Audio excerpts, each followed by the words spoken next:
Do we need to try and avoid really long flight times or really long transfers? Are big crowds an issue? Music in a resort? So there's a lot. And I've honed those questions over time as I've learned that people are so different with so many different needs. Start to put together a truly personalised, accessible trip for them, whatever that may look like.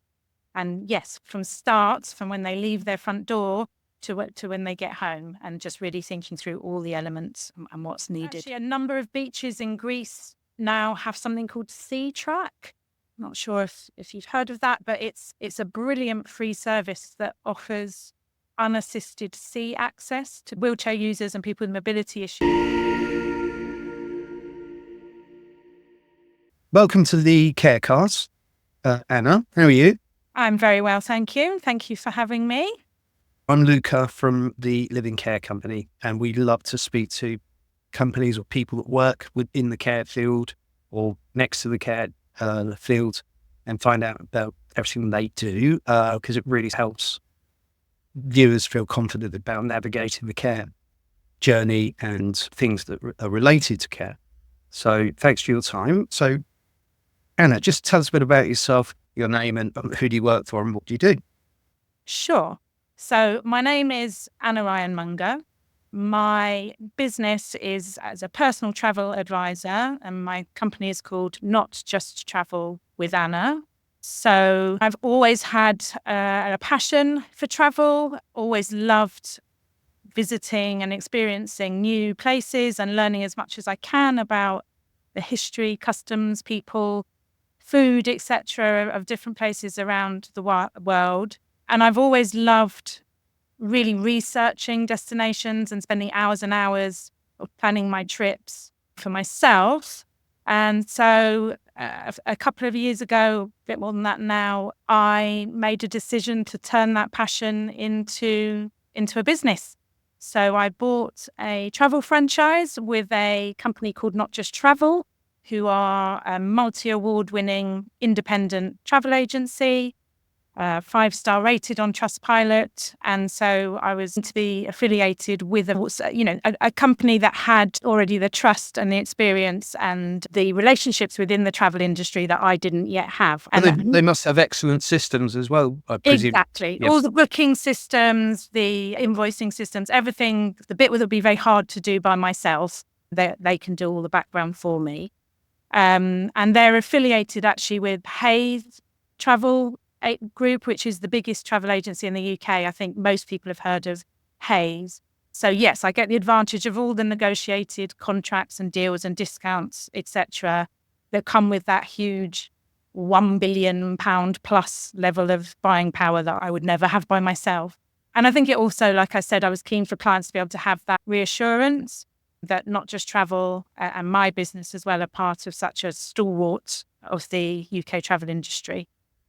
So yes, I've been doing this for just over 2 years now, and I've turned that passion for my own travel and planning my own holidays into being able to do that for all my clients. Amazing. And before we came online, just that you were telling me, I hope you don't mind me mentioning this, that you've just been on an educational visit to Mauritius to learn about the sort of facilities that there might be, and maybe especially for in terms of accessibility. Can you sort of tell me a bit about that? Yes. So that's obviously a huge perk of my job is I do get to go on to various educational and familiarization trips around the world, which is a fantastic opportunity to really see a hotel or a destination for myself, be able to ask questions of the hotel management team and also build an actual personal relationship with them, which is very useful when I have a specific client come to me with particular needs that I can actually contact that hotel manager directly. I will have seen their accessible rooms, their specific facilities, what the area is like, what the transfer is, etc. So that's a big part of my kind of learning and building my experience and database, particularly for accessible travel. Yeah. And when a client mentions a disability or specific needs, how do you tailor your approach to ensure personalised and accessible travel for them from start to finish. I suppose it must start even potentially from the taxi to the airport, if they're going via airport, all the way Absolutely. through the airport onto the plane, the transfer to the hotel, the trips while they're away, maybe multiple hotels or B&Bs or whatever it might be. It must be at every touch point that you need to assess to make sure it's going to be okay for that individual. So I didn't mean to answer your question for you, but... No, that you're right. There are a lot of elements to consider from start to finish. And the process very much starts with the sort of first stage of contact with my client, really. So I have a very detailed inquiry form, which I'd go through, and I would always try and do that over the phone or over a video call. So I'm really building up a relationship with my client and finding out as much as I possibly can, either from the client or their carer, case manager, both. And on that form, I have very specific sets of questions, make sure I get all the answers I need for different types of additional needs. There's specific information I gather if someone uses a wheelchair or a mobility scooter. There's different information I would gather for people with less visible conditions, such as maybe autism or ADHD or brain injury. So I always get as much information as possible about my clients' specific needs, but I'm also finding out exactly what they ideally are looking for from their holiday. So as many details as I can possibly get about what they enjoy, what they like, what type of weather they're looking for, etc. And then I can start to put together a truly personalised, accessible trip for them, whatever that may look like. And yes, from when they leave their front door to when they get home, and just really thinking through all the elements and what's needed. And for clients with brain injuries, what specific questions or considerations would you explore to ensure the right sort of trip and experiences? So as with all my clients, I would be asking if there are any specific physical or cognitive limitations that I should be aware of. So that might be memory issues or balance difficulties, sensitivity to noise or light, whether they have seizures or other symptoms that might require specific care, whether they use a wheelchair, etc. So there's a long list of detailed questions. And then I suppose one of the questions might be accompaniment or support during the holiday. Absolutely. Whether they're traveling with a carer, absolutely key. And one of the other questions I would ask, whether they've discussed the trip with their doctor or case manager, and if they've made any suggestions or advised against any specific activities, whether they're traveling with any medical supplies, equipment, who is going to be responsible? Yeah, have they got a carer responsible for their medication? So yeah, there's a long list of questions. And then I need to find out what they might find difficult. Do we need to try and avoid really long flight times or really long transfers? Are big crowds an issue? Music in a resort? So there's a lot. And I've honed those questions over time as I've learned that there are so many people are so different with so many different needs. But what to sort of anticipate? I suppose one of the key things might be the room arrangement. Let's say if the person was in a hotel, having adjacent rooms, maybe with an interconnecting door, that sort of thing. Absolutely. And you'd be surprised how difficult that is to guarantee online yourself if you're just going to a hotel. And it's something, myself and I know other travel agents who are specifically in accessible travel really pushing for, is that ability to actually book and guarantee an accessible room. It's actually much harder than you think. So this is where having personal relationships with the hotel managers and representatives really comes into its own. So yes, absolutely. It's a lot to think about, but it's all in the questions and getting as much information as possible. Anna, would you say your top recommendations when thinking about traveling on accessible vacations or for someone requiring an accessible vacation? Well, my number one recommendation, unsurprisingly, is to use a travel agent with some experience of booking accessible travel. I think it can be really overwhelming trying to navigate all the information and all the various options out there. But yeah, my number one recommendation is to let a professional do all of that for you and take all the steps out of that process. And then my other recommendation in terms of types of holiday, I think one of the most accessible and inclusive options are cruises. You don't necessarily have to fly to enjoy a cruise, and the ships, especially the newer ones, are really all built with accessibility in mind. So particularly maybe your first trip, if you haven't traveled for a long time, or this is your first holiday, then I would say a cruise is a really good place to start. It's a good way back. I was chatting to a friend last week and we were discussing the process of thinking about starting to look at and book a holiday, actually being part of the enjoyment of that holiday. But to what extent do you work alongside the person who you're working with to go through that process, which is actually part of the enjoyment of taking that holiday to plan it in a way? Yes, very much so. And actually, everybody's different. So some people don't want to get involved at all. They just want to tell me what they want. Then they want me to go off and find it and then come back with a couple of different options for them to choose between. Other people very much want to be involved at every stage. Sometimes they want to do their own research and then send that to me and I can work. I'm very flexible. Sometimes So you might have a series of meetings with them, 20 minutes here, 20 minutes it's there, a knocking very, out here. absolutely. It's a very much a two-way process and a back and forth. And that can go on for quite a while. But yeah, and we can check. We might start with one destination or one hotel and end up somewhere completely different. So yeah, it's definitely a process, and my clients can be involved as much or as little. Really, I can work either way. And yes, I've even had clients come to me knowing exactly where they want to go, exactly the hotel and exactly the dates, but they just want me to book it for them because it doesn't cost them anymore. But they know that if anything goes wrong or if there are any issues, they're going to have my support. So yeah, it can be as little or as much as you like. Anna, would you mind walking us through your process for researching accessible accommodations, transportation, and other activities for clients with disabilities? Sure. So again, it obviously very much depends on the type of holiday and the destination the client wants to go to, and as well as their type of disability, of course. But the two main sources I use when researching and planning all of the elements you just mentioned are my own database that I've built up over the last 2 years or so of hotels, resorts, villas, transfer companies, tour operators, etc., that I know offer great accessibility options.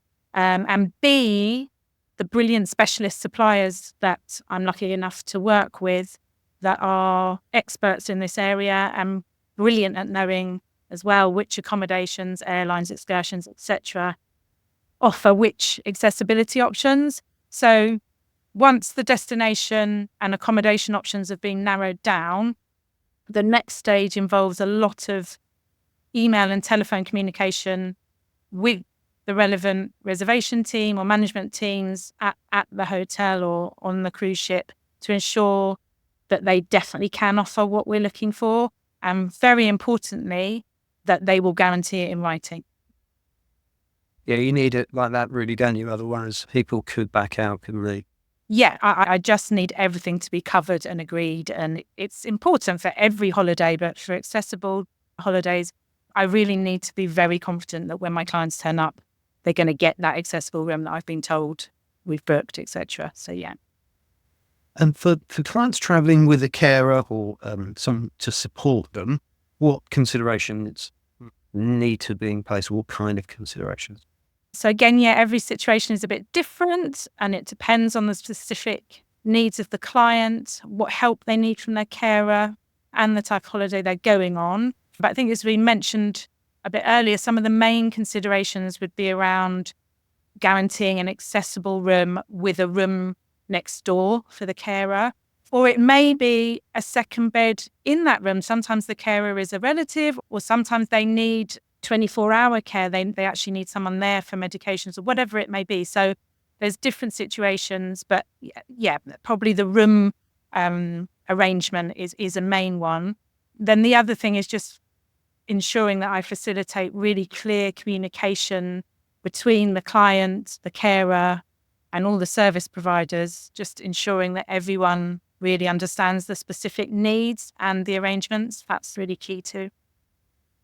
And has there ever been a time, I presume that probably has, when one of your clients is on holiday and they have certain needs and expectations which aren't being met? What would you do at that point in time? Can you resolve that whilst they're away? Yes, that's absolutely what I try to do. Actually, most of the issues I've had to assist with to date have been general issues rather than specific accessibility issues with delayed luggage or cancelled flights or late transfers. I'm dealing with that in the same way I would deal with any client's issues. I did have clients who were on a family holiday once with their teenage son who's autistic, and their room happened to be next door to a family with a baby who cried a lot and loudly. And the walls obviously weren't very thick. And this was incredibly triggering for my client's son. So I, in that situation, contacted the hotel, and I did manage to arrange for them to be moved to the adults only area of the hotel, even though their son was actually a year below the official age specification for the adults only bit. That was something I managed to arrange. So every situation is different, but I absolutely would see it as my role to advocate for my clients and to make sure that there was a solution. And you mentioned cancellations of flights and things like that. And are there any special considerations that a person living with disability would need to think about when considering travel insurance? I presume any travel insurance policy should cover any person. That must be the legislation in terms of non-discrimination. But is there anything in particular that you should think about when purchasing insurance?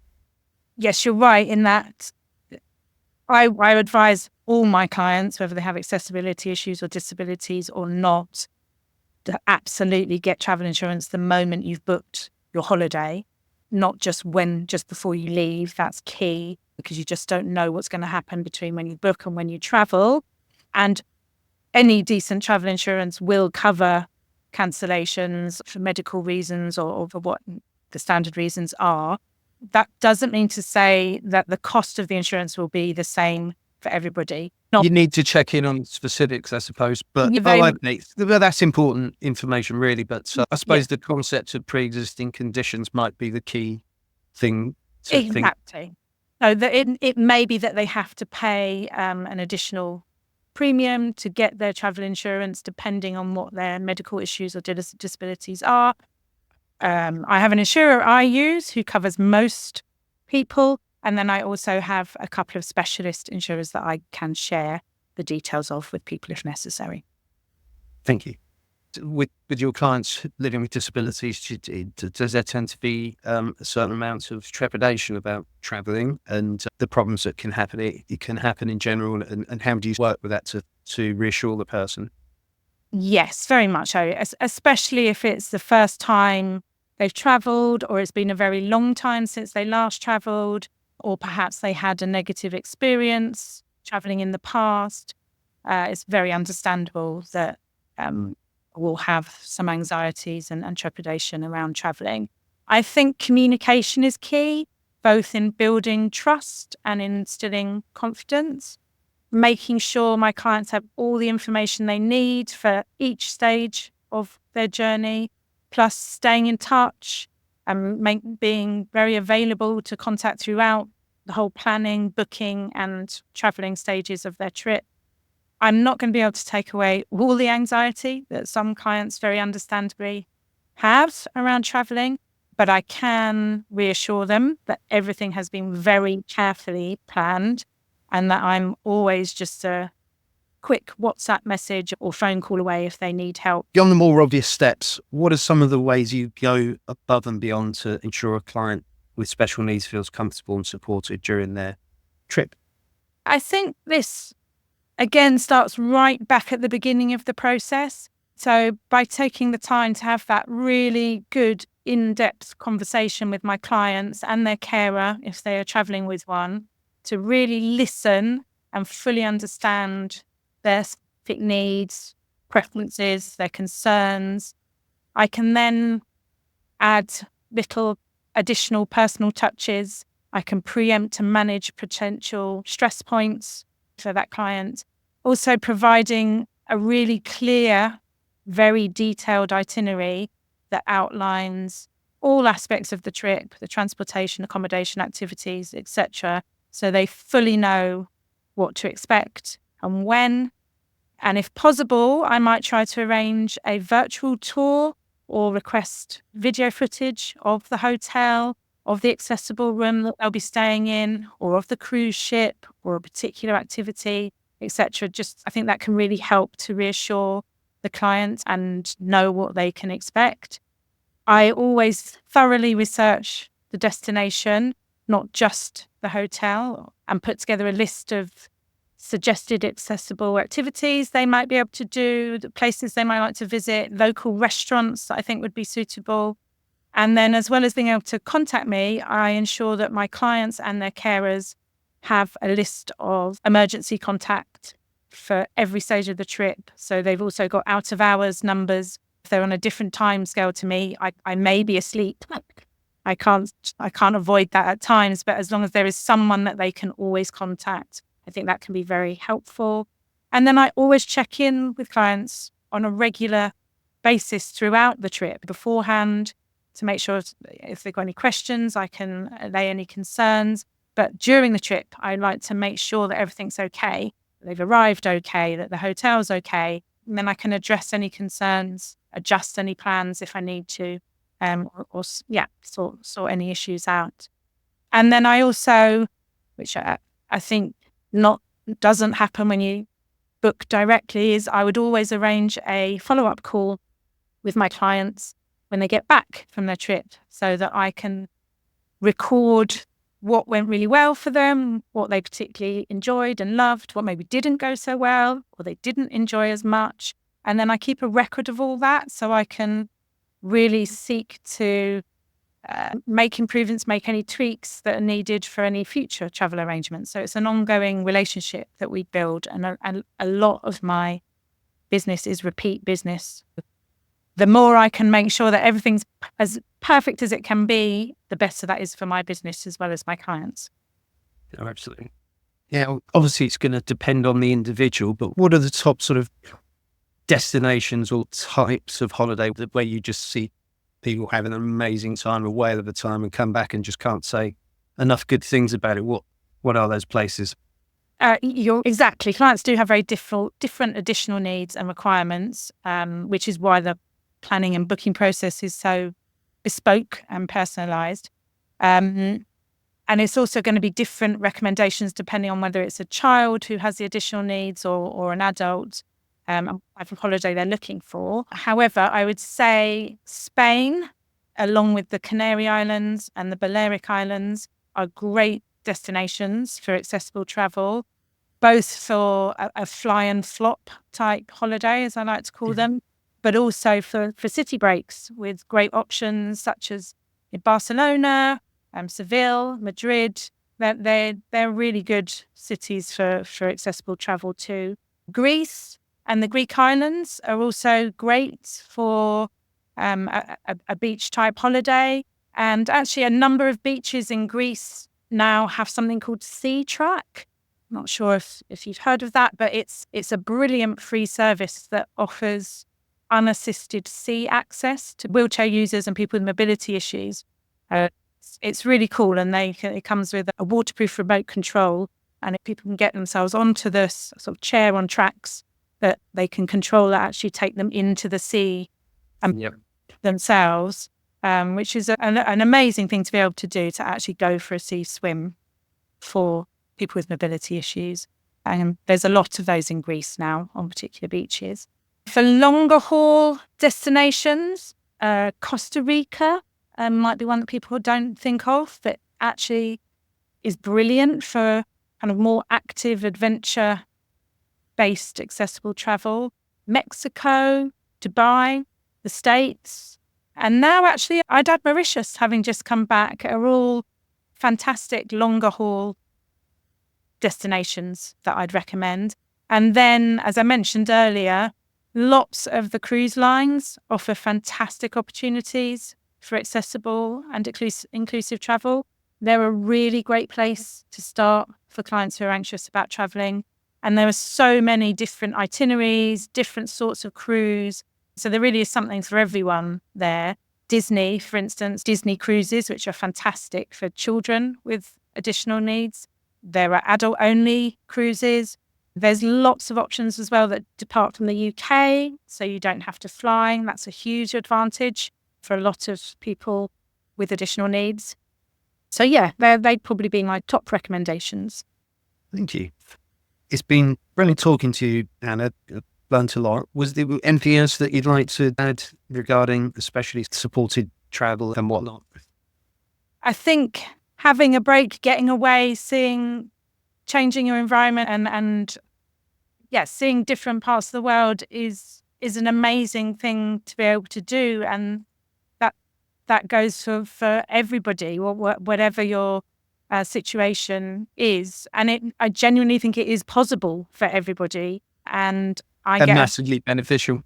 Massively beneficial. And yeah, I get a lot of pleasure out of helping to make that possible. So please feel free to get in touch. I can give you my website, which you can make inquiry through, is Chroma, so CHROMA.notjusttravel.com.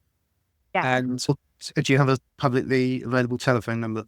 I do. That is 07714 660 892.